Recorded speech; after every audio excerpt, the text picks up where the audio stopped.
اس کا نام دین کا دن رکھا گیا. اس دن کوئی نہ کوئی دین آپ کو لے کر جانا ہے اور آپ سے کسی نہ کسی دین کا سوال کیا جائے. اور یہ دن کامیاب انہیں لوگوں کے لیے ہوگا کہ جو وہ دین لے کر جائیں گے کہ جو دین ضروری ہے. اور مایا دو باتیں ہو گئی. پہلی بات یہ ہے کہ ایک دن ہے کہ جس کا نام یوم دین ہے، اور دوسری بات یہ ہے کہ اس یوم دین میں دین کی ضرورت ہے، جس کو ہم نے اپنی زبان میں قیامت کہا ہے، یوم حشر کہا ہے، روز محشر کہا ہے، یا ڈے آف ججمنٹ کہا ہے. ڈے آف ججمنٹ جس دن آپ کے تمام اعمال کا حساب ہونے والا ہے. تو اب یہ جو دن ہے، یہ جو دن اللہ نے بیان کیا ہے اور بتایا ہے، اس کا نام ہے یوم دین، دین کا دن. تو آپ پوچھیں اسی پروردگار سے، آپ سمجھ لیں نا، اسی سے پوچھیں کہ میرے والے کا تو یہ بتا دے کہ یہ جو دن ہے کہ جس کا نام یوم دین ہے، اس دن میں تجھے دین چاہیے ہم سے، تو کون سا دین چاہیے؟ کیونکہ دین ایک نہیں ہے، بہت سارے دین پائے جاتے ہیں جو ادیان عالم کہے جاتے ہیں. ایک خطے کا بنایا ہوا دین ہے، ایک انسان کا بنایا ہوا دین ہے. کوئی بادشاہ تھا، اس نے ذل الہی دین بنا دیا. کوئی زمین والے اٹھے، انہوں نے اپنا دین بنا لیا. کوئی انسان تھا، اس نے اپنا دین بنا لیا. آپ دیکھیے اپنے ہندوستان میں کتنے دین پائے جاتے ہیں، کتنے دھرم پائے جاتے ہیں. تو ہر طرح کا دین، ہر طرح کا دھرم پایا جاتا ہے. تو آپ اس سے پوچھیں مالک حقیقی جس نے ہمیں پیدا کیا ہے اور جو دین کے دن کا مالک ہے اور دین اسے چاہیے، اس دن پوچھے گا تو اس سے معلوم کریں کہ تجھے کون سا دین چاہیے. ان میں سے جتنے سارے دین ہمیں دکھائی دے رہے ہیں ہماری زندگی میں، ان میں سے کون سا دین ایسا ہے کہ جو ہم لے کر آئیں اور کامیاب ہو جائیں. تو قرآن نے پھر آگے بڑھ کے کہا کہ ایک دین ہے کہ جس کو ہم نے پسند کیا ہے. ان الدین عند اللہ الاسلام.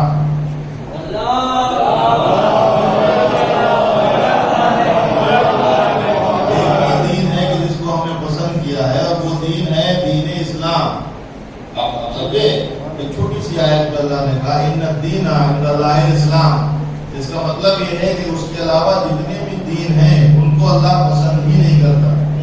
پسند نہیں کرتا کا مطلب یہ ہے کہ انہیں دین ہی نہیں مانتا. اگر دین مانتا ہے تو ایک ہی دین مانتا ہے کہ جس کا نام اسلام رکھا گیا. دوسری آیت میں اس نے کہا وَمَن يَبْتَغِ غَيْرَ الْإِسْلَامِ دِينًا، جو کوئی کسی اسلام کے علاوہ کوئی دوسرا دین لے کے آئے گا فَلَن يُقْبَلَ مِنْهُ، تو اس سے قیامت میں وہ قبول ہی نہ کیا جائے گا. پوری طریقے سے بات سمجھ میں آ گئی. ایک دین ہے جس کو اللہ نے پسند کیا ہے، اس کا نام ہے اسلام. اور یہ دین کے دن کو جو ہے معلوم کیا جائے گا، پوچھا جائے گا، معلوم کرے گا اللہ وہ دین لائے کہ نہیں لائے. اس کے علاوہ اگر کوئی دین لے کے جائے گا کہ پروردگار میں یہ والا لایا ہوں یہ آسان تھا، میں یہ والا لایا ہوں یہ آسان تھا، تو اس نے کہا کہ ہم اس کو قبول نہ کریں گے، اس کو ٹھکرا دیں گے. تو پتہ چلا کہ ایک ہی دین ہے کہ جو یوم دین مانگا جائے گا اور ہمیں لے کے جانا ہے، اور اس کا نام ہے اسلام. اب دوسری جگہ قرآن مجید میں اللہ نے فرمایا کہ وہ دین جب تم لے کر آؤ گے تو وہ دین ایسا ہونا چاہیے کہ جو ناقص نہ ہو. دین لاؤ جس کا نام اسلام ہو. اور اگرچہ ہم لوگوں کے یہاں جب کبھی بات ہوتی ہے تو یہ آرام سے کہہ دیا جاتا ہے کہ دین اسلام تو 1400 سال پہلے سے ہے. اور میں آپ نے دین اسلام تو یہ 1400 سال پہلے سے جو پیغمبر آئے ہیں تب سے دین اسلام ہے. ایسا نہیں ہے. خدا کیا کہہ رہا ہے کہ میرا پسندیدہ دین صرف ایک ہے جو اس کا نام اسلام ہے. اسلام کے علاوہ کوئی دین مجھے پسند نہیں ہے. اگر یہ دین صرف 1400 سال پرانا ہوتا تو اس سے پہلے جو نبی آئے تھے وہ کون سا دین لائے؟ اس سے پہلے جو نبی آئے تھے وہ کون سا دین لائے تھے؟ کیا وہ دین جو لائے تھے وہ اللہ کا پسندیدہ نہیں تھا؟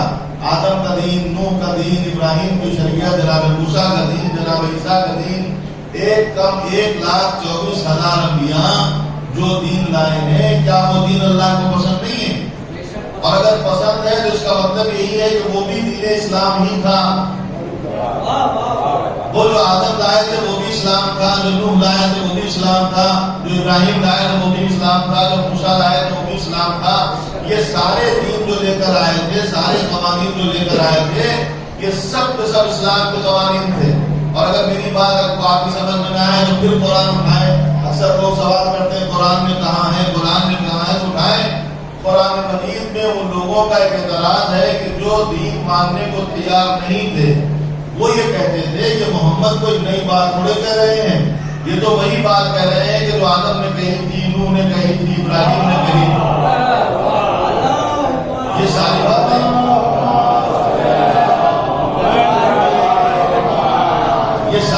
وہی کر رہے ہیں جو پہلے انبیاء کر جا چکے تھے۔ یہ ان کا کہنا کہ پہلے نبیوں نے جو بات کہی تھی وہی نبی کہہ رہے ہیں، اس بات کی دلیل ہے کہ جو نبی دین لائے ہیں یہ پکا دین ہے، اس میں کوئی شک نہیں ہے، اس میں کوئی شبہ نہیں ہے۔ تو پھر یہ 1400 سال پرانا اسلام نہیں ہے، اسلام آدم کے زمانے، جب سے انسان، بس آپ ایک جملہ سمجھ لیجیے، جب سے انسانیت کو دین کی ضرورت پڑی تب سے دین اللہ کے نزدیک صرف اسلام رہا۔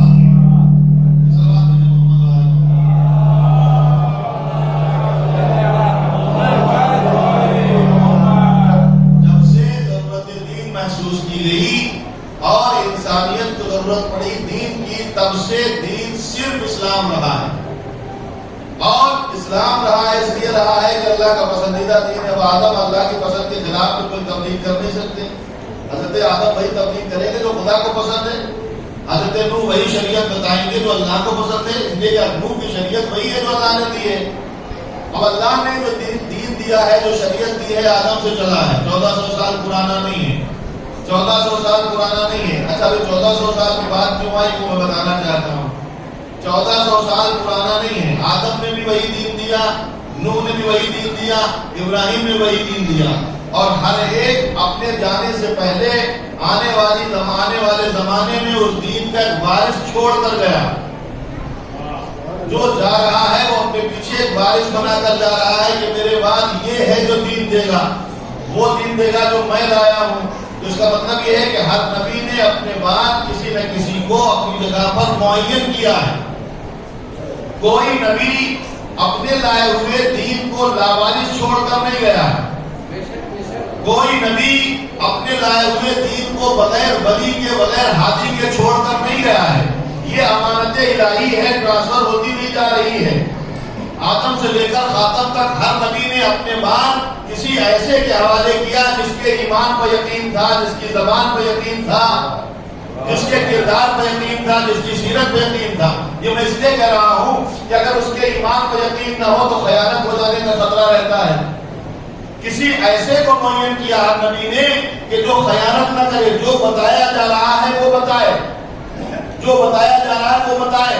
تو یہ جو 1400 سال پہلے تک دین آتا رہا وہی دین اسلام ہے، مگر مشکل یہ رہی، فرق یہ رہا کہ آدم جو دین لائے، نوح کی ضرورت پڑی چونکہ دین مکمل نہیں ہوا۔ نوح جو دین لائے وہ بھی دین اسلام تھا مگر اس کے تمام احکام مکمل نہیں ہوا، تو ابراہیم کی شریعت کی ضرورت پڑی۔ ابراہیم جو شریعت لائے وہ بھی مکمل نہیں تھی، تو حضرت موسیٰ کی شریعت کی ضرورت پڑی۔ حضرت موسیٰ کی شریعت بھی مکمل دین نہیں تھا، تو حضرت عیسیٰ کی شریعت کی ضرورت پڑی۔ اور فرمائیں تو اب تمام شریعتیں آتی رہی اور ناقص دین رہا، ناقص دین رہا، تو مجھے کہنے دیجئے کہ جو ناقص دین رہا اس کے وارث ایک کے بعد ایک بنتے رہے۔ اب خدا یہ کہہ رہا ہے یہ دین اسلام جو ہمیں چاہیے ہے، تم سے وہ دین چاہیے ہے کہ جب زمانہ آ کر میں نے کامل کر دیا اور اعلان کر دیا الیوم اکملت لکم دینکم، آج میں نے دین کو کامل کر دیا ہے۔ تو مجھے تمام مسلمان مل کر بتائیں جب ناقص دین بغیر وارث کے چھوڑا نہ گیا تو کامل دین بغیر وارث کے کیسے چھوڑا گیا؟ صلوات پڑھتے محمد والا۔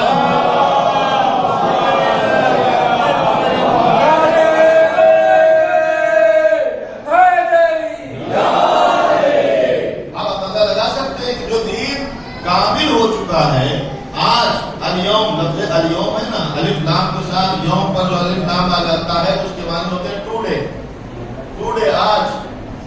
یوم کے معنی ہے دن، ڈے یعنی کوئی سا دن بھی ہو، لیکن جب ٹوڈے آ جائے تو آج دین مکمل ہو گیا۔ یہ خدا کہہ رہا ہے، یہ قرآن کہہ رہا ہے۔ دو باتیں ہیں وہاں پر، دو بار الیوم ہے۔ پہلا الیوم ہے الیوم یئس الذین کفروا، آج وہ لوگ جو کافر ہیں مایوس ہو گئے۔ الیوم اکملت لکم دینکم، آج میں نے دین کو مکمل کر دیا ہے. یہ ہے نا کہ دو باتیں اللہ نے کہی ہیں. تو آج ہم نے مکمل کر دیا کا مطلب یہ ہے کہ آج کچھ ایسا ہوا جو آدم کے زمانے میں نہیں ہوا, جو نوح کے زمانے میں نہیں ہوا, جو ابراہیم کے زمانے میں نہیں ہوا, جو موسیٰ کے زمانے میں نہیں ہوا. تو پتہ لگاؤ آج کیا ہوا. قرآن کی روشنی میں پتہ لگاؤ کہ آج اللہ کے نبی نے ایسا کیا کیا ہے کہ جو آدم نے نہیں کیا, نوح نے نہیں کیا, ابراہیم نے نہیں کیا, اور انہوں نے کیا ہے اور دین مکمل ہو گیا. تو ایک مرتبہ ہم نے تاریخ جھانی کو دیکھا, کچھ اور نہیں ہے. ایک میدان تھا, کھلے ہوئے میدان میں حاجی بھی تھے, نمازی بھی تھے, صحابی بھی تھے, اور سب کے سب برابر تھے. حتیٰ کہ ہم نے یہ دیکھا ہے کہ بال مڑا کے آئے تھے, بال برابر فرق نہیں تھا, سب کے بال بھی برابر تھے. سارے کے سارے میدان میں جمع تھے. ادھر سے آیت آئی کہ ایھا الرسول بلغ, آج تبلیغ کر دیجئے. پروردگار اعظم 23 سال ہو گئے تبلیغ کرتے آج کون سی تبلیغ کرتے ہیں؟ کہ وہ تبلیغ ہم نے بتائی ہے دین کیا ہے. آج یہ بتانا ہے کہ دین مکمل کیسے ہوگا. جو اس سے پہلے تبلیغ دی ہے وہ احکام دین کی تبلیغ ہے, لیکن آج تکمیل دین کی تبلیغ ہے.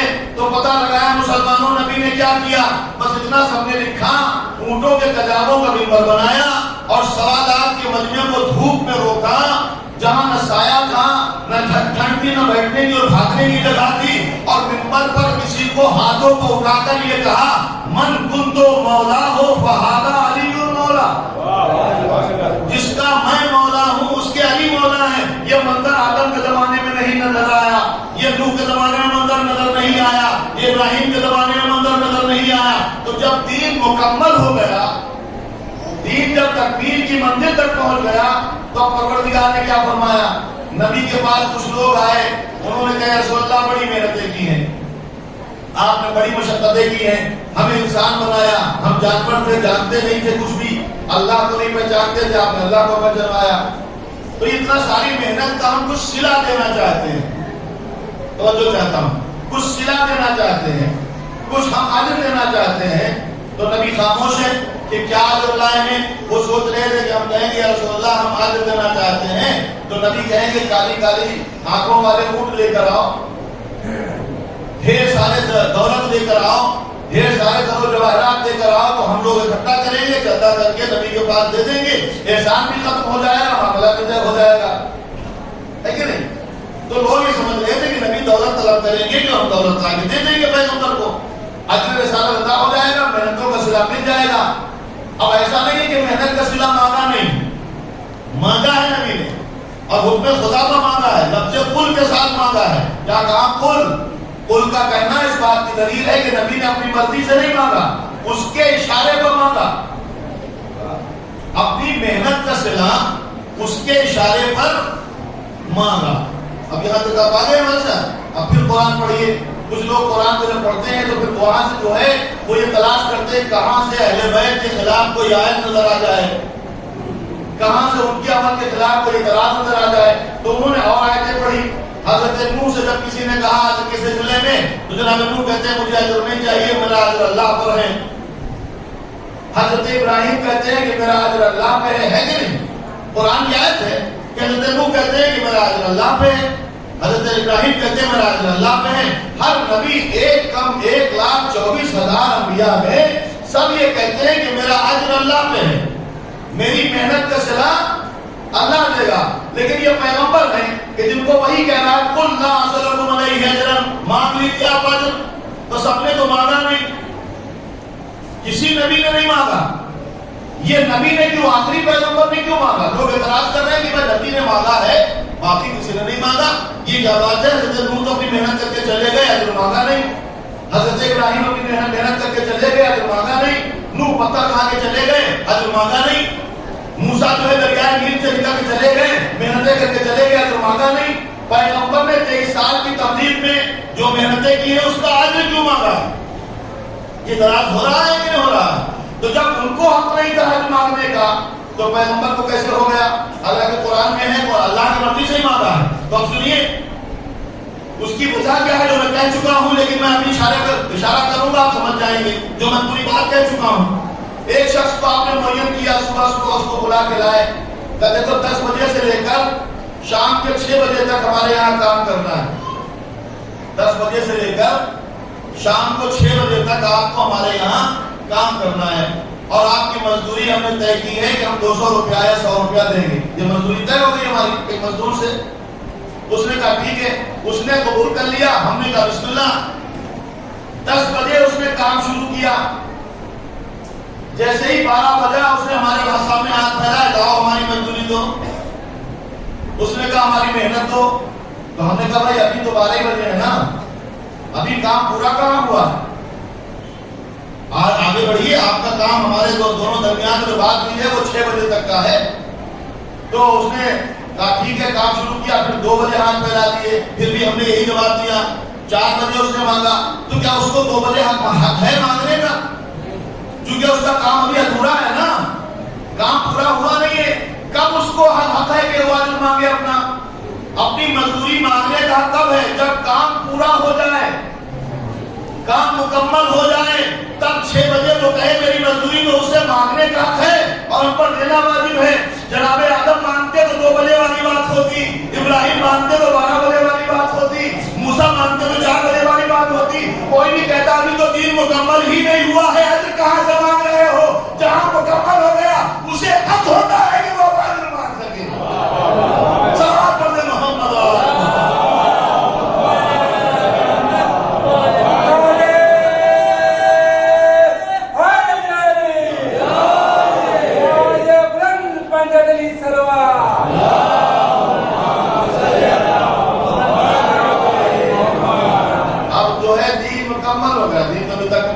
ہی نہیں تو اب ان کو حق نہیں ہے کہ وہ اجر مانگے, اس لیے انہوں نے کہا ہمارا اجر اللہ پہ ہے. اب جہاں دین مکمل ہوا, اب اس سے کہا گیا کہ اب آپ مانگیے, اب دین مکمل ہو گیا. تب اس نے کہا قل لا اسألکم علیہ اجرا الا المودۃ فی القربى. ہم اجر رسالت دولت نہیں رکھتے, ہم اجر رسالت حکومت نہیں رکھتے. ہمارے اجر رسالت میں کیا ہے؟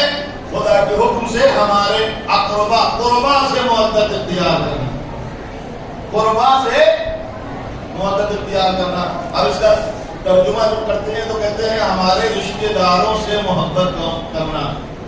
ترجمہ یہی ہوتا نا کہ ہمارے رشتہ داروں سے محبت کرنا. محبت کی جگہ لفظ محبت ہے. محبت اور محبت کا فرق ہے. محبت کے معنی ہے کو ماننا, محبت کے معنی ہے کو بھی ماننا اور کی بھی ماننا.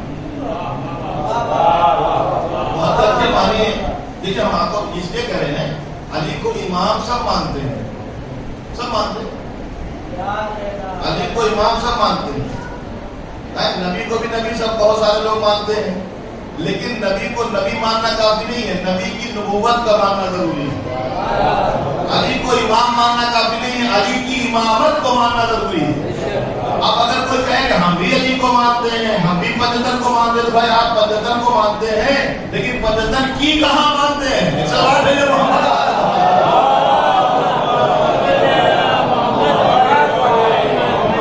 علی کو مانتے ہیں مطلب علی کی امامت کو ماننا, تو علی کو ماننا ہوتا ہے. اب امام تو کسی اور کو مانتے ہیں, خلیفہ کسی اور کو مانتے ہیں, نبی کا جانشین کسی اور کو مانتے ہیں, تو علی کو پھر کیا مانتے ہیں؟ علی کو مشکل کشا مانتے مشکل کشا یہ نہیں کہ آپ قبول کرتے, وہ سب مطلب یہی ہے کہ نا محبت کے معنی ہے کو بھی ماننا اور کی بھی ماننا. اور ہم اکثر کہتے ہیں کہ دیکھیں ہم آپ کو جو ہے کبھی زور نہیں دیتے, کسی کو زور نہیں دیتے. آپ ایک کام کریں, سب کو چھوڑ دیں, سب سے پہلے آپ اللہ کو مان لیں. سب سے پہلے آپ اللہ کو مان لیں. اللہ کو تو مان سکتے ہیں نا, خدا کو ماننے میں تو کوئی بیر نہیں ہے. اللہ وحدہ لا شریک ہے. اب یہ اور بات ہے کہ آپ عادل نہیں مانتے, ہم عادل مانتے ہیں. آپ کے یہاں عادل نہیں ہے, اصول دین میں ان کے یہاں عادل الہی نہیں ہے. ان کے یہاں ڈائریکٹ کیا ہے؟ توحید ہے, نبوت ہے, اس کے بعد سیدھا قیامت ہے. ہمارے یہاں توحید ہے, عدل ہے, نبوت ہے, امامت ہے, پھر قیامت ہے کہ نہیں؟ تو آپ اگر توحید تو ہو گئی, نبوت بھی ختم ہو گئی, اب قیامت آ جانا چاہیے, آ جانا چاہیے کہ نہیں آ جانا چاہیے؟ عقیدے کے حساب سے توحید کا سلسلہ تو ہو گیا, نبوت بھی ختم ہو گئی, اب اس کے بعد قیامت آ جانا چاہیے نبی کے جانے کے بعد, لیکن نہیں آئی. وہ ہمارے حساب سے ہے, اس لیے کہ توحید کے بعد عدل ہے, عدل کے بعد نبوت ہے, نبوت کے بعد امامت ہے. جب تک امامت ختم نہ ہوگی قیامت نہیں ہے. صلوات دیں محمد علیہ.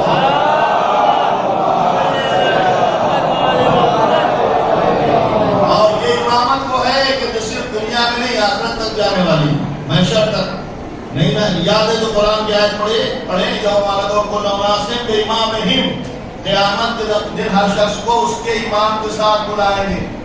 اس کے امام کے ساتھ. تو آپ اللہ کو مان لیجیے، کسی کو مت مانیے، صرف خدا کو مان لیجیے.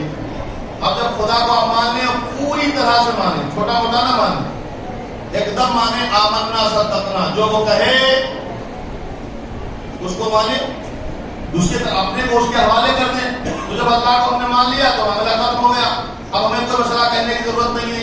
اس کو مانا، اب وہ جس کو منوائے اس کو مانے. اب ہم کسی کو زور تھوڑی دیتے ہیں، ہم زور نہیں دیتے. ہم نے خدا کو مانا، اس نے کہا کہ میں یہ رسول بھیج رہا ہوں، اس کو مانو، تو میں نے رسول کو مان لیا. ویسے ہی مانا جیسے خدا منوانا چاہتا تھا. عادل رسول، امین رسول، نوری رسول، عالم رسول، معصوم رسول، خطا و غلطی سے پاک رسول، امانت دار رسول، رحمت للعالمین رسول. اس نے کہا اس کو مانو، ہم نے اس کو مانا. اور جب اس کو ہم نے پوری طرح سے مان لیا، رسالت میں کوئی شک نہ رہا، کسی طرح کا شک نہ رہا، پورا یقین ہو گیا کہ یہ رسول ہے، تو اب رسول نے جس کو کہا ہم نے اس کو مان لیا. ہمارا سلسلہ سمجھ رہے ہیں، ماننے کا جو ہمارا سلسلہ سمجھ رہے ہیں، اس کو مانا، اس نے اس کو منوایا، اس نے کسی کو منوایا، ہم نے اس کو مان لیا. ہاتھوں کو اٹھا کے علی دیا، ہم نے لے لیا. گود میں بٹھا کے حسن دیا، ہم نے لے لیا. کاندھے پہ اٹھا کے حسین دیا، ہم نے لے لیا. اور یہ احترام کر کے سیدہ دیا، ہم نے لے لیا. یہ دیتا گیا، ہم دیتے چلے گئے، کیونکہ اس کو مان کر اس کو مانا، اس کو مان کر ان کو مانتے چلے گئے. سلام پڑھتے محمد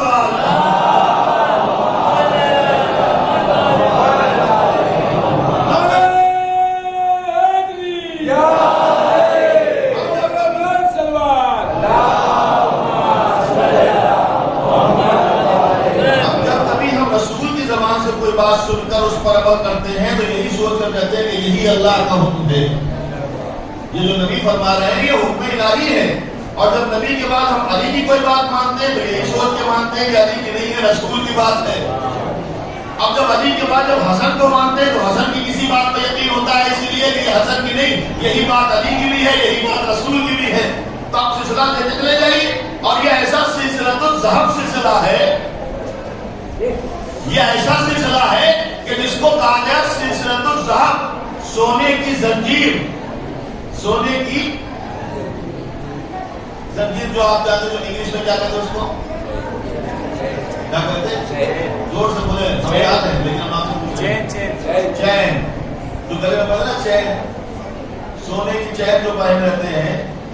اچھا جو سونے کی چین پہن رہتے ہیں وہ چین سے کہاں رہتے بھائی؟ جنہوں نے سونے کی موٹی سی چین پہنی ہے 2-4 تولے کی، وہ چین سے ہیں. پہن تو لیا ہے چین، لیکن چین پہننے والا سب سے زیادہ بے چین ہے. اس حالات میں محمد واجب وہ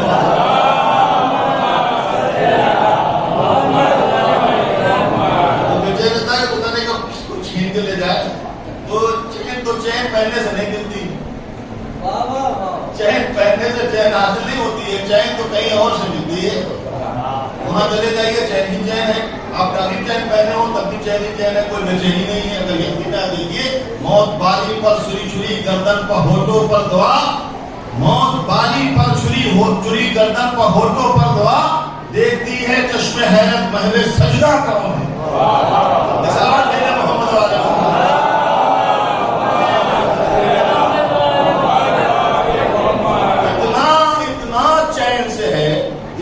مطمئن ہے کہ ادھر سے آواز آ رہی ہے، یا ایتھا النفس المطمئنہ، ہے نفس مطمئن، پلٹنا اپنے رب کی طرف. تو چین ہر جگہ تو ملتا نہیں ہے، چین یہی ملتا ہے. تو کیا، اور یہ ایسی چیز ہے کہ ہر ایک کو چاہیے. کون ایسا ہے جو بے چین رہنا چاہتا ہے؟ دنیا کا ہر آدمی چاہتا ہے کہ ہمیں چین ملے.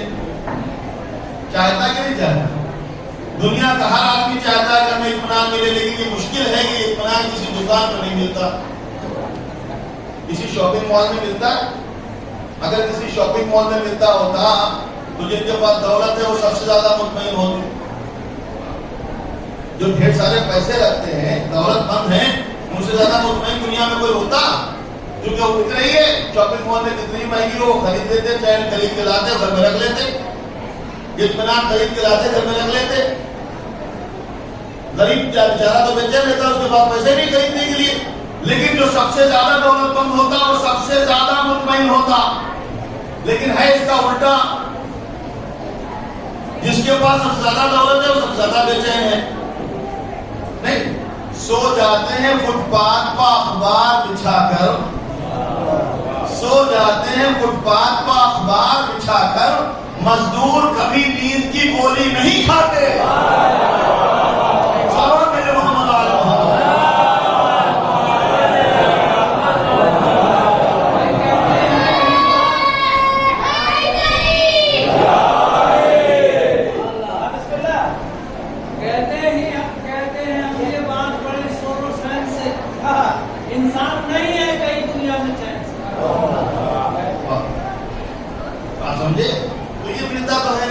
جہاں ملتا ہے وہاں ہم جاتے نہیں, اور جہاں نہیں ملتا وہاں ہم ڈھونڈ رہے ہیں. چین کے چکر میں لوگ اپنے گھروں سے نکل کر پارک میں گھوم رہے ہیں. کہاں کہاں جاتے ہیں لوگ چین لینے کے لیے. اچھا یہ چین ہمیں کو نہیں چاہیے, ایسا نہیں کہ ہم یہ نہیں ایسے کہ ہمیں چین اور سکون چاہیے, اطمینان چاہیے. ہم تو خاطر کرتے ہیں بھائی ہم کو بھی چاہیے, لیکن ہم نے تو لسٹ میں دیکھا ہے کہ تاریخ میں دیکھا ہے کہ انبیاء کو بھی چاہیے, نبیوں نے بھی مانگا ہے اطمینان. آپ ہمارے ساتھ ہیں, ہم قرآن پڑھتے ہیں, ہم حدیث نہیں پڑھیں گے کوئی کہ ضعیف ہے, روایت ہے وہ صحیح نہیں ہے. ہم قرآن پڑھتے ہیں, قرآن میں ایک نبی کا ذکر ہے, اس نے اطمینان مانگا ہے اللہ سے. اب وہ چھوٹا موٹا نبی نہیں ہے, شیخ الانبیاء حضرت ابراہیم علیہ السلام علی نبینا, حضرت ابراہیم جیسا نبی جس کو اللہ نے اپنا خلیل کہا ہے. خلیل اللہ جو ہے چین مانگ رہے ہیں, اطمینان مانگ رہے ہیں. جب گزر رہے تھے تو دیکھا جب ہڈیاں پڑی ہوئی ہیں, کہنے کا پروردگار یا رب کیف تحیی الموتى, انہیں کیسے زندہ کرے گا, یہ جو مری ہوئی ہڈیاں ہیں انہیں کیسے زندہ کرے گا. آواز آئی افلم تؤمن, کیا ایمان نہیں رکھتے ہو. آواز کے پروردگار ایمان تو ہے مگر میں اطمینان چاہتا ہوں. نہیں بول فرمایا, کیا کہا, مجھے ایمان ہے مگر پروردگار میں تیری بارگاہ میں اطمینان چاہتا ہوں کہ مجھے اطمینان مل جائے. سلام علیہ محمد و آل محمد.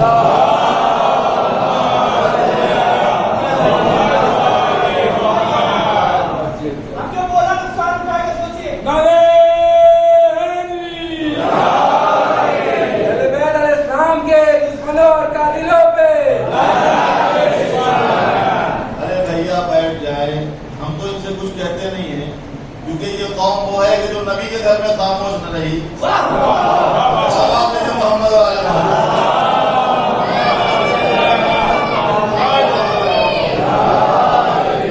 نبی کے گھر میں بھی خاموش نہ رہی تو یہ کیا خاموش نہیں. ایک سلوات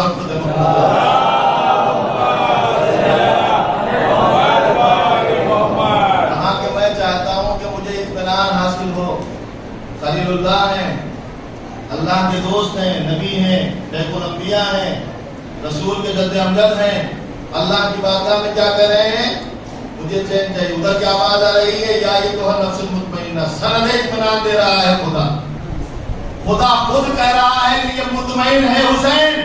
تو فرق یہی ہے کہ جہاں ابراہیم اطمینان مانگ رہے تھے, حسین کربلا سے اطمینان مانگ رہے تھے.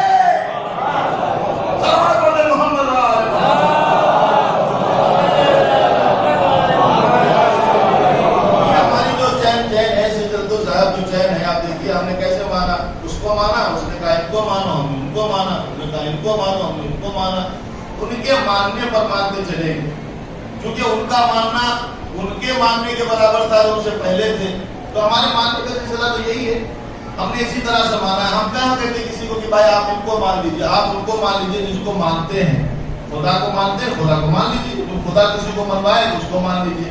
اور ادھر سے آواز ہے قل لا اسألکم علیہ اجرا, ان سے کہہ دو کہ ہم جو ہے اجر نہیں چاہتے سوائے اس کے کہ تو ہمارے قربا سے مدد کرو. مدد کے معنی ہے کو بھی ماننا اور کی بھی ماننا, خالی کو ماننا نہیں.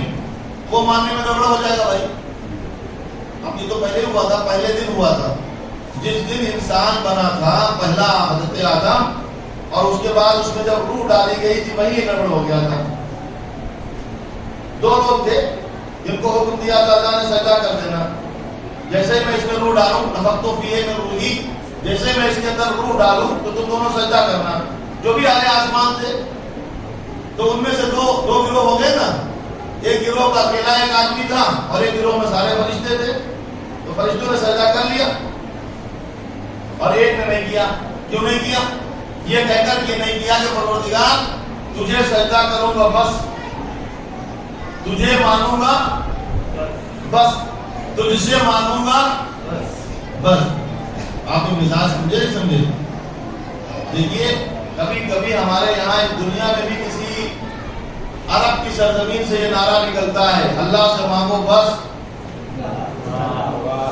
اللہ سے مانگو بس، اسی کو مانو بس، اسی کا سجدہ کرو بس. یہ خالص توحید ہے بھائی، ایک دم پکی توحید ہے. اللہ کے علاوہ نہ کسی سے مانو، اللہ کے علاوہ نہ کسی کو مانو، اللہ کے علاوہ نہ کسی کو سجدہ کرو. اس سے بڑی توحید کیا ہو سکتی ہے؟ لیکن گڑبڑ تو یہی ہے نا کہ یہ توحید نہیں ہے، کیونکہ اس نے یہی کہا تھا. اور اگر اللہ کو نہ مانتا ہوتا تو اتنے ہزاروں سال سجدے کیوں کرتا؟ سجدے تو اس نے اللہ ہی کیے تھے. اب وہ کہہ رہا ہے کہ تجھے مانوں گا بس، تجھے سجدہ کروں گا بس، تجھ سے مانگوں گا بس، اس کو نہیں مانوں گا. فرشتوں نے کر لیا. اب توحیدیں دو ہو گئی، ایک شیطان کی توحید اور ایک فرشتوں کی توحید. اچھا اس نے جو ہے معذرت کرنے کے ساتھ ساتھ کہا کیا؟ ایکسکیوز کیا پیش کیا؟ کیوں نہیں مانگے معذرت سجدہ کرے گا؟ قرآن پڑھ لیجئے. اس میں کہا پروردگار اس کو اس لیے سجدہ نہیں کریں گے کہ تو نے مجھے آگ سے بنایا، اسے مٹی سے بنایا. تو فرشتوں کو بھی تو پتا تھا نا کہ مٹی سے بنا ہے، کیونکہ مٹی تو وہی لائے تھے. فرشتوں کو بھی پتا ہے کہ مٹی سے بنا ہے اور شیطان کو بھی پتا ہے مٹی سے بنا ہے. لیکن فرشتوں نے اللہ نے کہا سجدہ کرو، کر لیا. شیطان نے کہا ہم نہیں کریں گے چونکہ اسے مٹی سے بنایا. اب دونوں کے نظریے سمجھ میں، فرشتوں نے سجدہ کیوں کر لیا؟ کہ مٹی سے بنا ہو، کیچڑ سے بنا ہو، لکڑی سے بنا ہو، اس سے مطلب نہیں ہے. نسبت کس کی طرف ہے؟ منصوب کدھر ہے؟ نسبت کہاں دی گئی ہے؟ نسبت دینے والے نے نسبت جو دی ہے تو ہم سجدہ نسبت پر کریں گے. شیطان نے کیوں انکار کیا؟ چونکہ دونوں کے نظریے تھے. فرشتے نسبت دیکھ رہے تھے، شیطان میٹیریل دیکھ رہا تھا. ایک آدمی بات آپ سمجھ جاتے ہیں. شیطان میٹیریل دیکھ رہا تھا، فرشتے نسبت دیکھ رہے تھے. جیتا کون؟ جنہوں نے نسبت دیکھی وہ جیت گئے. جس نے میٹیریل پر نظر رکھی وہ ہار گیا، اور ہارا ایسا کہ مردود باغا ہو گیا. اب یہ توحید کام نہیں آئی.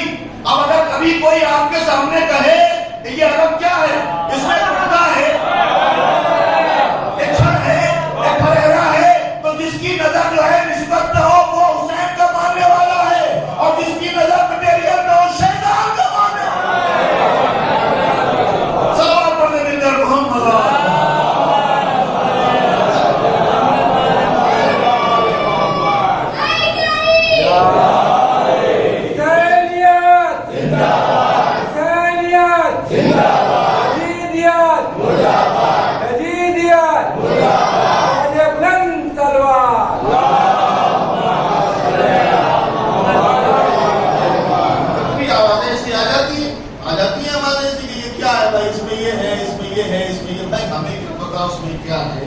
ہم تو صرف اس لیے اس کا احترام کرتے ہیں یا پاس قلم ہے.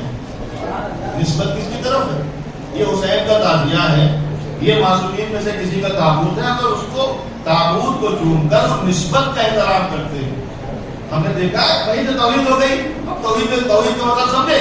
شیطان نے کہا تھا بس تجھ کو مانیں گے، شیطان نے کہا تھا بس تجھ کو مانیں گے، اور فرشتوں نے کہا تجھے بھی مانیں گے اور جسے تو منوائے گا اسے بھی مانیں گے. یہی آپ جس جو ہے فہرست میں چاہتے ہیں اپنا نام لکھا دیجیے، چاہے وہ شیطان والی توحید میں یا فرشتوں والی توحید میں. فرشتوں کی توحید کے نتیجے میں یہ ہے اس کو بھی مانو اور جس کو وہ منوائے. ہم فاطمہ و ابوہا و بالھا و بنوہا.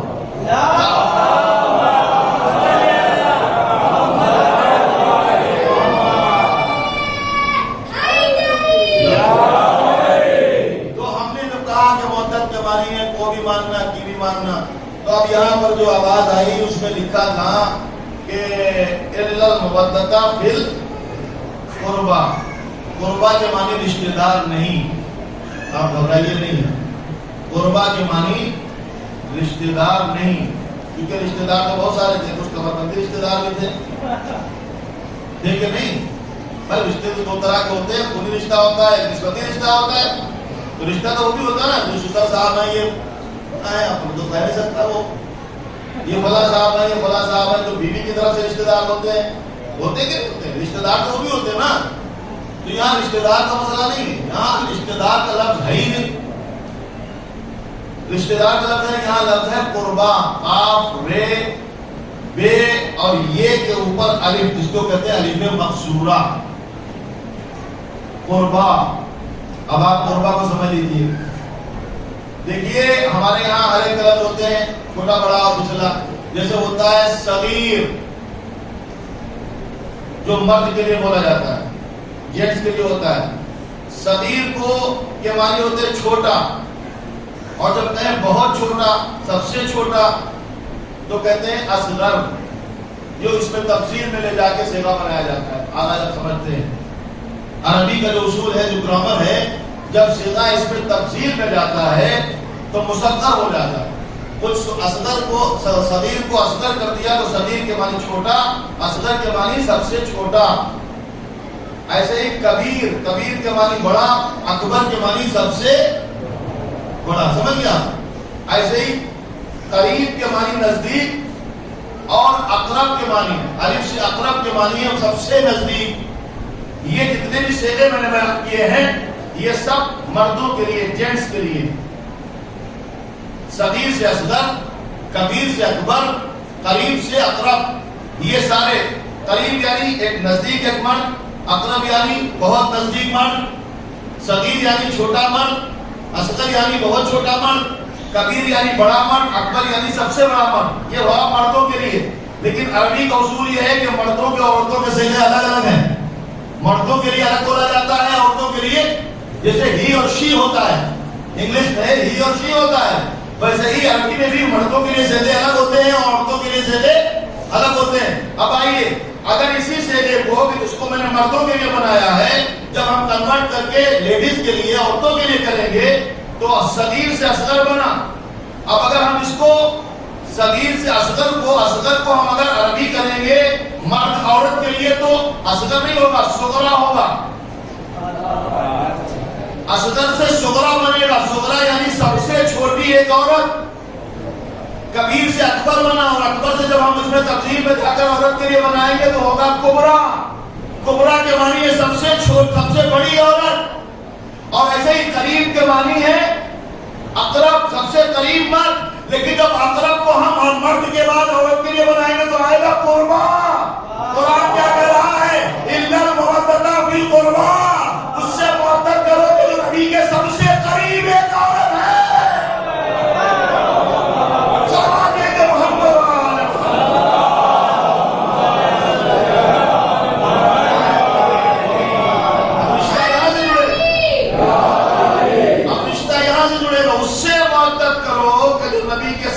قریب ایک عورت ہے، اِلَّا الْمُوَدَّةَ فِي الْقُرْبَى، قربا کے معنی سب سے قریب ایک عورت۔ اب ڈھونڈیے کون ہے، ادھر سے لائیے، یہ آئیں نسبتی ہیں، یہ نسبتی ہیں، یہ نسبتی ہیں، جوڑ جتنے بھی لیجیے آپ، 1 2 3 4 جتنے بھی لیجیے، لیکن حدیث کسی کے لیے نہیں ملے گی، ایک ہی کے لیے ملے گی، فاطمہ بضعۃ منی، میرا ٹکڑا اگر کوئی ہے۔ اچھا یہ نہیں کہا کہ میرے دل کا ٹکڑا ہے، نبی نے کہا میرا ٹکڑا ہے، میرا ٹکڑا اور میرے دل کے ٹکڑے میں فرق ہے، میرا ٹکڑا اور میرے دل کا ٹکڑا، میری بیٹی میرا دل کا ٹکڑا ہے تو وہ تو ہوتا ہی ہوتا ہے، لیکن اگر کہیں میرا ٹکڑا ہے تو پہلے مجھے سمجھیں کہ میں کیا ہوں، جب میں سمجھ میں آؤں گا تو میرا ٹکڑا سمجھ میں آئے گا۔ یا رسول اللہ آپ کیا ہے، کہا میرے بارے میں پوچھنا تو قرآن سے پوچھو، قرآن کہتا ہے وما محمد الا رسول، محمد کچھ نہیں ہے سوائے رسول کے۔ اب فاطمہ محمد کا ٹکڑا نہیں، رسالت کا ٹکڑا ہے، امامت کا ٹکڑا ہے، نبوت کا ٹکڑا ہے، رحمت کا ٹکڑا بن کے فاطمہ آئی ہے، صلوات محمد۔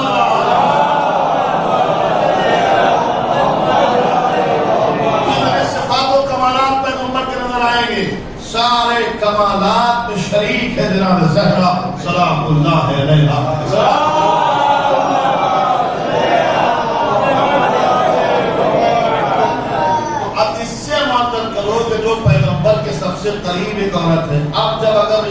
جڑے گا، تو اس سے محبت کر لی، اس سے محبت کیا، یہ اجر رسالت قرار پایا، فاطمہ زہرا کی محبت۔ اب اس سے محبت کرنے کے بعد ہم نے ہاتھ جوڑے، بی بی ہم آپ سے محبت کرتے ہیں، آپ سے ہمیں محبت ہے، ہم اجر رسالت ادا کرنا چاہتے ہیں، آپ کیا چاہتی ہیں؟ اب انہوں نے کہا میرے بیٹے حسن سے محبت کرو، ہم نے اس سے کیا۔ انہوں نے کہا میرا بیٹے حسین سے محبت کرو، ہم نے اس سے کیا۔ اور انہوں نے یہ بھی کہا کہ جو میرے بیٹے حسین سے محبت کرتا اس سے بھی محبت کرو۔ تو اب کرائٹیریا کہاں سے طے ہوگا؟ کرائٹیریا پیغمبر کی مرضی پہ طے نہیں ہوگا، کرائٹیریا طے ہوگا زہرا کی مرضی پر۔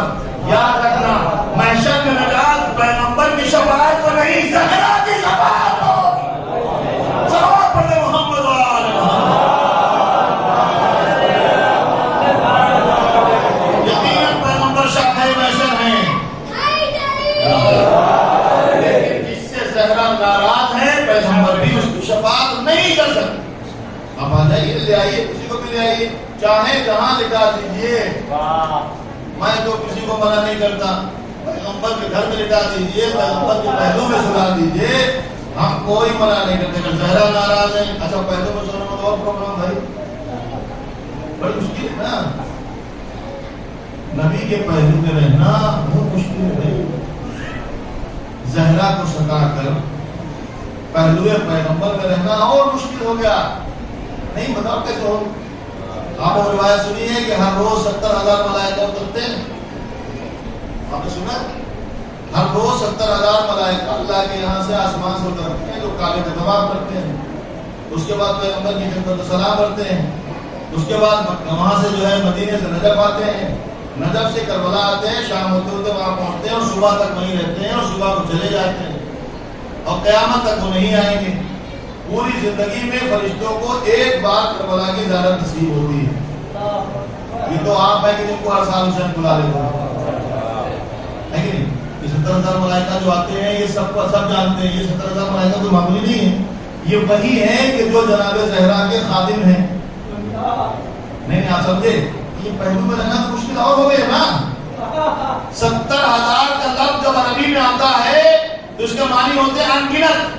70,000 کا مطلب کتنی 70,000 نہیں ہوتے، اس کے معنی ہوتے ہیں لا تعداد، کیونکہ اس وقت میں 70,000 سے بڑی کتنی سمجھائی نہیں جا سکتی تھی، ہر چیز 70,000 کے معنی ہوتے ہیں لا تعداد، جس کی تعداد کوئی جانتا نہیں ہے، اتنے فرشتے آتے ہیں اور یہ سب جانتے ہیں کس نے فاطمہ کو ستایا ہے۔ نہیں ایک لفظ کہوں جلدی سمجھ جائیں گے، یہ سب جانتے ہیں کہ رحمت کا حقدار کون ہے اور لعنت کا حقدار کون ہے۔ اب مشکل سب سے زیادہ یہ ہو گئی ہے 70 کے 70,000 وہاں سے یہاں بھی آتے ہیں اور جیسے نبی کی خدمت میں جاتے ہیں سامنے کوئی اور پڑ جاتا ہے تو فرمانے والا تارا بھیج کے آگے بڑھاتے ہیں، جتنے رضی اللہ نہیں جاتے اس سے کہیں زیادہ لعنتیں ہو جاتی ہیں۔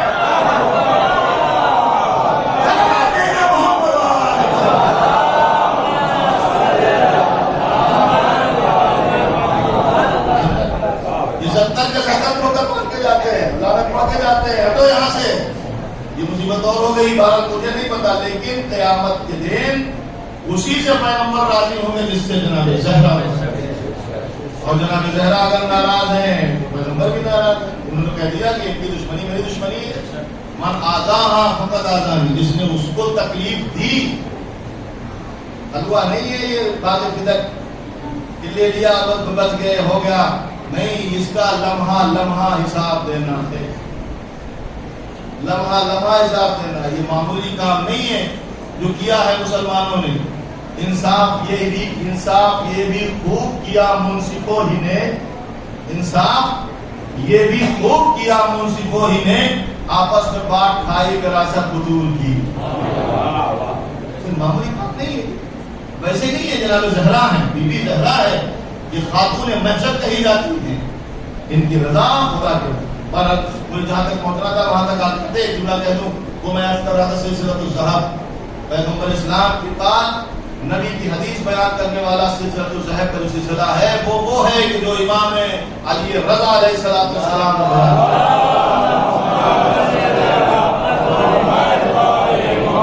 لا الہ الا اللہ حسنی ومن دخل فی حسنی من عذابی، جو لا الہ الا اللہ میرا قلعہ ہے اس میں داخل ہو گیا وہ ہمارے عذاب سے امان پا گیا۔ یہ حدیث نیشاپور میں امام نے بیان کی تھی، اور اس نے بتایا تھا مجھ سے میرے بابا نے، ان سے ان کے بابا نے، ان سے ان کے بابا نے، مولا علی سے رسول نے، رسول سے جبرائیل سے خدا نے فرمایا. اس سلسلے کا نام ہے، اس حدیث کا نام ہے حدیث سلسلۃ الصحاب، سونے کی زنجیر.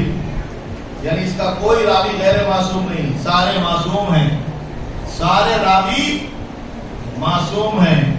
اچھا اتنی اہم ہے کہ امام احمد بن حنبل کہتے ہیں کہ اس حدیث کے سلسلے کے جو نام ہیں اگر وہ پڑھ کر کسی پانی کو دم کر کے پاگل کو پلا دیا جائے تو وہ اچھا ہو جائے. نہیں سمجھے؟ دیوانے کو اگر وہ پانی دے دیا جائے ان کو ناموں کا پڑھ کے تو اچھا ہو جائے گا. احمد بن حنبل کہتے ہیں. تو مجھے بتائیں جس کے نام پاگلوں کو اچھا کرتے ہیں اس کو چھوٹا سا بخار میں کیسا کرے؟ اسلام دے دے محمد والے محمد.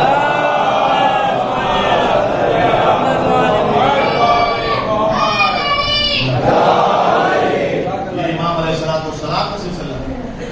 اور یہ نشہ پڑھاتے آتے کئی موجود ہیں ان کے پاس باہر اس وقت میں عرض نہیں کر سکتا تھا. ہمارے وقت گنجائش رہی نہیں، بات کرتے کرتے یہاں تک آ گیا. چھوٹی سی بات ہے، یہ تو امام ہے، ان کے نام ہیں، ان کے ازواج مقدسات ہیں، ان کے نکلے ہوئے جملے ہیں. ہم نے تو دیکھا ہے کہ دروازے پر پلنے والے غلام بھی اتنے محترم ہیں. یہ تو جنت کے مالک ہیں، جس کو چاہیں دیں، جس کو چاہیں نہ دیں. ہم نے تو ان کے نہیں بلکہ ان کے دروازے کے غلاموں کو دیکھا ہے، وہ بھی جنت بانٹ رہے ہیں. گروہے بناتے ہیں، کہتے ہیں جنت دیا، جنت مل گئی کہ نہیں مل گئی. امام کے بہت مشہور صحابی ہیں، غلام امام علیہ السلام، آٹھویں امام کے غلام ہیں. ان کا نام ہے معروف. نام تھا معروف، کف کے رہنے والے تھے اس لیے معروف کرخی کہے جاتے تھے. معروف کرخی پیغمبر کے ایک اوسط تھے امام کے جو بہت مشہور آخر تک امام کے ساتھ رہے، اور ایک معروف کرخی تھے. معروف کرخی امام کی خدمت میں ہمیشہ رہا کرتے. توجہ چاہتا ہوں، مامون رشید نے ایک دن معروف کرخی سے کہا معروف میں ذرا سفر پر جا رہا ہوں اور دریا کا سفر ہے، مجھے ڈر ہے کہ کہیں میری کشتی ڈوب نہ جائے، اس لیے کام کرو اپنے امام سے تعویذ لے آؤ. امام کے رقم میں الفاظ میں ایک لقب ہے امام ضامن.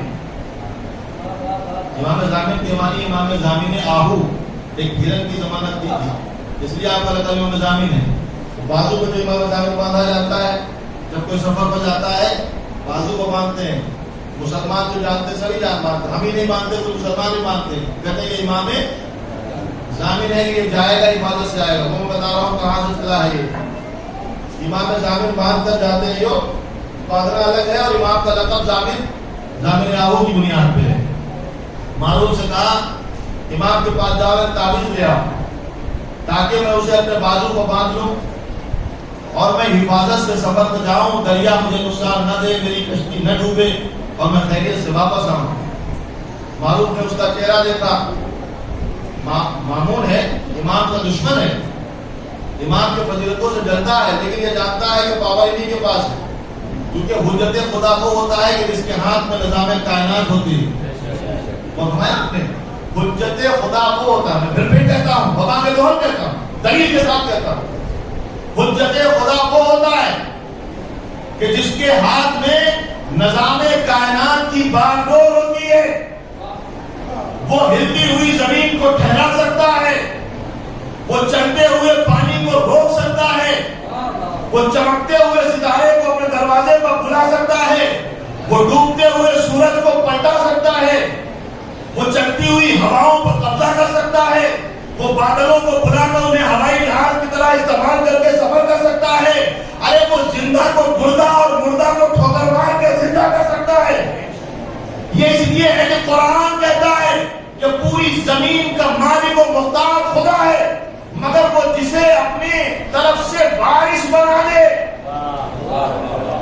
آپ مجھے نہیں معلوم، قرآن نے کہا ہے کہ اللہ کی زمین جو ہے، جو زمین ساری اللہ کی ہے، مگر اس نے اپنے کچھ بندوں کو اس زمین کا وارث بنایا. یہ قرآن کی آیت ہے. قرآن کی آیت جو میں نے پڑھی کہ اللہ نے اپنی زمین کا کچھ بندوں کو وارث بنایا، تو میری سمجھ میں آیا کہ کیا کہتے ہو میاں کہ رسول وارث نہیں بناتا ہے؟ جب خدا اپنے بندوں کو وارث بنا رہا ہے تو رسول بھرت بڑے وارث کے کہتے چھوڑ کے جائے. سلام دے محمد والے محمد.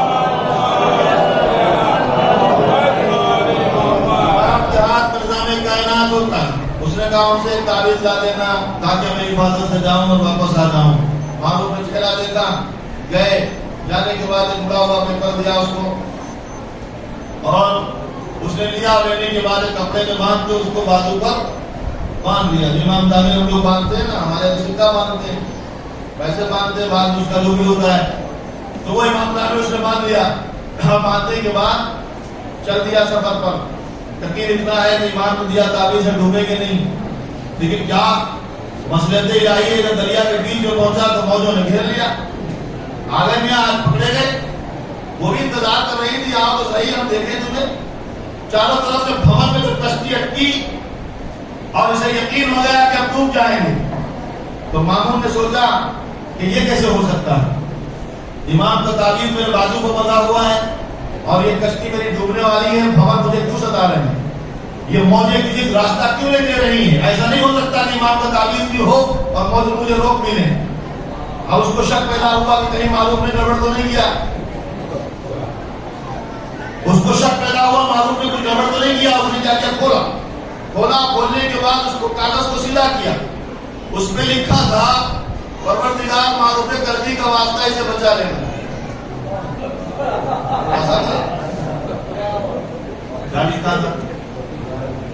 پروردگار معروف کرزی کا واسطہ اسے حفاظت سے لے جانا لے آنا. اس نے جیسے معروف کا نام دیکھا آپ گولا ہو گیا, غصہ آ گیا. اتنا غصہ آیا کہ اس نے اس کو چاک کر دیا. بھون میں اس کی کشتی ہے لیکن غصے میں کہ معروف نے یہ کیا کیا, اپنا نام لکھ کے دے دیا. اس نے اس کو چاک کیا. جتنے چھوٹے ٹکڑے کر سکتا تھا اتنے چھوٹے کیے. اس کاغذ کے ٹکڑے کرنے کے بعد غصے میں اس نے دریا میں پھینکا.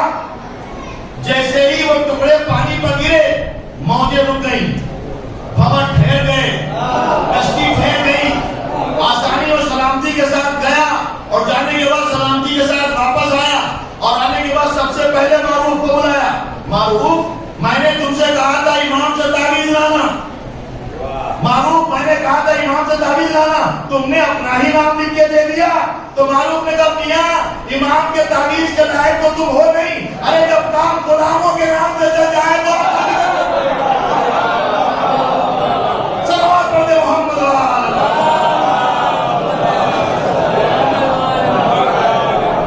جب غلاموں کے نام سے کام چل جائے تو پھر آقا کی ضرورت کیا ہے. اس کی تم مستحق نہیں ہو, اس کے تم لائق نہیں ہو کہ امام تمہیں دے. یہی وجہ تھی امام کی فضیلتیں, امام کی برکتیں, امام کی مقبولیت کو دیکھ کر جلتا اور اسے طے کر لیا کہ امام کو دنیا میں زندہ نہیں رکھنا ہے. بہانہ تو کوئی ملا نہیں, بہت سارے بہانے تلاش کیے نہیں ملے. امام کا لقب میں نے کہا امام ضامن ہے, وہ اس لیے کہ امام نے ایک گھرنی کی ضمانت کی. وہ آج بھی وہ ہے امام کا جہاں روزہ ہے 8ویں امام کا, اس کے کونے میں ایک باغ ہے, اس کو کہتے ہیں باغ رضوان. ایک باغ بنا ہوا ہے, ایک گارڈن ہے, اس کا نام ہے باغ رضوان. وہاں پر امام نے اس کی ضمانت دی تھی. ایک شکاری ہرنی بلا رہا تھا. ہرنی جب امام کے قریب آئی تو اس نے اپنی زبان میں امام سے کچھ کہا, اور امام وہ ہوتا ہے جو سب کی زبانیں جانتا ہے. جب کہا تو امام نے اس صیاد سے کہا, اس شکاری سے کہا کہ بھیا اس کو چھوڑ دے, یہ کہہ رہی ہے کہ میں باہر کھانا کرنے کے لیے آئی تھی, کھانے کے لیے آئی تھی, اس نے مجھے گرفتار کر لیا, مولا مجھے چھڑوا دے, میں قربان ہونے جا رہا ہوں کہ مجھے ذبح کر دے گا. میرے 2 چھوٹے چھوٹے بچے ہیں, وہ بھوکے ہیں, میں چاہتی ہوں کہ مرنے سے پہلے اپنے بچوں کو پیٹ بھر کے دودھ پلائیں. مولا آپ چھڑوا دیجئے اور میں جا کے دودھ پلا کے واپس آؤں گی. مولا نے اس سے یہ کہا کہ یہ کہہ رہی ہے تو چھوڑ دے. اس نے کہا مولا جنگل کا جانور ہے, اس کے اوپر بھروسہ نہیں کر سکتے. امام نے کہا میں ضامن ہوں, جب تک یہ واپس نہیں آئے گی میں یہیں کھڑا رہوں. امام کی ضمانت پر اس نے ہرنی کو چھوڑ دیا. ہرنی جنگل کی طرف چلی گئی, اور جب بہت دیر تک نہیں آئی تو صیاد نے امام سے کہا مولا میں نے کہا تھا نا کہ جنگل کا جانور ہے, اس کو بھروسہ نہیں ہو سکتا. امام نے کہا نہیں وہ آئے گی. جب کافی دیر کے بعد ہرنی جنگل کی طرف سے آئی تو سب سے پہلے امام نے اس سے دیر سے آنے کا سبب پوچھا. اب مجھے نہیں معلوم, امام نے بتاتے تو پتہ بھی نہیں چلتا. ہرنی نے امام کے کان کے پاس اپنا منہ لے جا کر کچھ ایسی بات کہی کہ امام نے ایک مرتبہ چیخ ماری, واہ حسینہ, اور چیخ مار کے امام پر غشی پکڑی ہو گئی. امام چیخ مار کے روئے. جب رونے سے واقع ہوا تو امام نے سیاد سے کہا جتنے پیسے چاہیے جتنی دولت چاہیے لے لے مگر اس کو ذبح نہ کرنا, اس کو چھوڑ دے, اس کو آزاد کر دے, اس کو اس کے بچے کے پاس جانے دے. تو ایک مرتبہ سیاد کہنے لگا مولا ایسی کیا بات ہو گئی, سرنی کو اتنا قیمتی کیسے آپ سمجھتے ہیں, اس نے ایسا کیا کہہ دیا کہ آپ چیخ مار کر روئے, آپ بچ کر گئے, آپ رو رہے ہیں. تو امام نے کہا جانتے ہیں اس نے کیا کہا ہے؟ جب مولا کیا کہا ہے؟ کہ اس نے کہا جب میں نے اس سے پوچھا کہ تو دیر سے کیوں آئی ہے, تو اس نے کہا مولا جب میں آ رہی تھی جلدی تو میں نے سوچا کہ میں جلدی سے پہنچ جاؤں آپ کے پاس, مگر میں نے دیکھا جنگل کے جانور اکٹھا ہے اور حسین کی مجلس ہو رہی ہے. میں نے دیکھا کہ حسین کی مجلس ہو رہی ہے, سارے جانور اکٹھا ہو کر حسین کی گریا کر رہے ہیں. تو میں نے سوچا کہ میرا آخری وقت ہے, میں ذبح ہو جاؤں گی, تو آخری مجلس حسین مولا مجھے معاف کر دینا, میں اس لیے رو گئی کہ میں مولا میں اپنے آقا کی مجلس کروں تو آنسو بہا. وہاں بیٹھ گئی, میں نے حسین آنسو بہائے, اب میرا دل کھل گیا ہے اور میں سکون سے آ گئی ہوں. مولا مجھ سے کہیے لے جائے جو چاہے کرے. امام نے کہا کہ میں نہیں چاہتا جو میرے آقا کی مجلس میں جائے, جو میرے حسین پہ ماتم کرے, اس کو ذرا ذرہ برابر بھی ضرر پہنچے. مولا ہاں قاری حسین کی مجلس میں آنے والی ہرنی پہ اتنا ترس کھایا, اس نے وہاں حسینہ کی سزا بلند کی, آپ نے اتنا ترس کھایا کہ اس کو کوئی تھوڑی سی تکلیف نہ دے. ذرا کربلا میں آئے, ایک 4 سال کی بچی ہے جو کہتی ہے ہائے بابا ہائے حسین. حدیث آپ کو پتا ہے جب قافلہ بہت جو چاہتا ہوں جب قافلہ جو ہے لٹنے کے بعد جب قافلہ کوفے پہنچا ہے تو ایک ضعیفہ تھی, ایک بوڑھی ضعیفہ ایک مرتبہ جناب زینب کے سامنے سے گزری اور کہہ رہی تھی این الحسین این الحسین, کہاں ہے حسین, کہاں ہے میرا حسین, کہاں ہے میرا حسین. جناب زینب نے اس کو بلایا کہ ادھر آ, تو کس حسین کو ڈھونڈ رہی ہے, اپنے حسین کو یا میرے حسین, یا حسین کا نام لینا اچھا نہیں. اس کا بیوی میرا ایک چھوٹا سا بچہ ہے, اس کا نام میں نے آپ آقا کے نام پر حسین رکھا ہے, وہ کہیں یہاں مجمع میں کھو گیا ہے, دعا کرے مجھے میرا حسین مل جائے. جناب زینب نے آواز دی پروردگار ارے تجھے میرے حسین کا واسطہ, اس کے حسین کو اس سے ملا. حضرت اللہ خدا کرے تو نبی زمین محمد کی سے مولا اس نے بھی بڑے درس کھائے ہیں, اس کے بچے بھوکے تھے جانے دیا, کیا ان مخدرات اس وقت عالم کی طرف بھی نظر ہے کہ جو مخدرات مسے گردن ہاتھ دے تھے, گود میں بچے تھے, اونٹ پر بیٹھی ہوئی تھی, ارے بچہ گود سے گرتا تھا, زمین پہ تڑپتا تھا, جلتی ہوئی ریت پر تڑپتا تھا, وہ زبان سے کچھ کہہ بھی نہیں سکتا تھا. کوئی بچہ اونٹ کے پیروں کے نیچے آتا تھا, کوئی تڑپ کے مر جاتا تھا, ماں دیکھتی رہتی تھی, بچہ دنیا سے چلا جاتا. روایت کہتی ہے کہ امام کے لیے اس نے زہر کا انتظام کیا کہ شمع بجھا دی جائے. راوی نے لکھا ہے امام نے وسط کو بلایا, وسط دیکھو کچھ دیر کے بعد مجھے اس کا قاصد بلانے آنے والا ہے, میں اس کے دربار میں جاؤں گا, واپس جب آؤں اگر میرے سر پہ ردا ہو تو مجھ سے بات نہ کرنا, سمجھ جانا کہ مجھے زہر دیا گیا ہے. اور دیکھو ہم اگر ردا نہ ہوئے ہو تو کچھ بھی بات کر سکتے ہو. اب وسط کہتے ہیں میں وہیں بیٹھا تھا, کچھ دیر کے بعد ایک مرتبہ دربار سے قاصد آیا, مامون رشید کا غلام آیا, اس نے امام کو بلایا, امام اس کے ساتھ چلے, میں ساتھ گیا. وسط کہتے ہیں میں دربار میں پہنچا تو مامون رشید بیٹھا ہوا تھا تخت پہ, اس کے سامنے خوان تھا, اس میں کھجورے اور بہت سارے فروٹس رکھے تھے, اور ایک گوشہ انگور تھا جو ہاتھ میں لیے ہوئے تھا, اس میں بہت سارے دانے اس نے کھا لیے تھے, کچھ دانے بچے تھے جو اس گوشہ انگور میں لٹک رہے تھے. امام کھاتے ہوئے دیکھا, گوشہ وہیں تشت پہ رکھا اور کھڑے ہو کر امام کا استقبال کیا, مولا کی پیشانی کا بوسہ دیا اور امام کو بیٹھنے کے لیے کہا. امام اس کے پاس بیٹھ گئے, میری طرف توجہ کرے. جب امام اس کے پاس بیٹھ گئے تو ایک مرتبہ اس نے امام کی طرف وہ گوشہ انگور بڑھایا اور کہنے لگا کہ یہ انگور آپ کھائیے, ایسے انگور آپ نے کبھی نہیں کھائے ہوں گے, یہ سب سے اچھے انگور ہیں. تو امام نے ایک مرتبہ آواز دی, بھائی جنت کے انگور اس سے بھی اچھے ہیں, جنت کے انگور اس سے بھی اچھے ہیں. اس نے کہا نہیں یہ تحفہ ہے.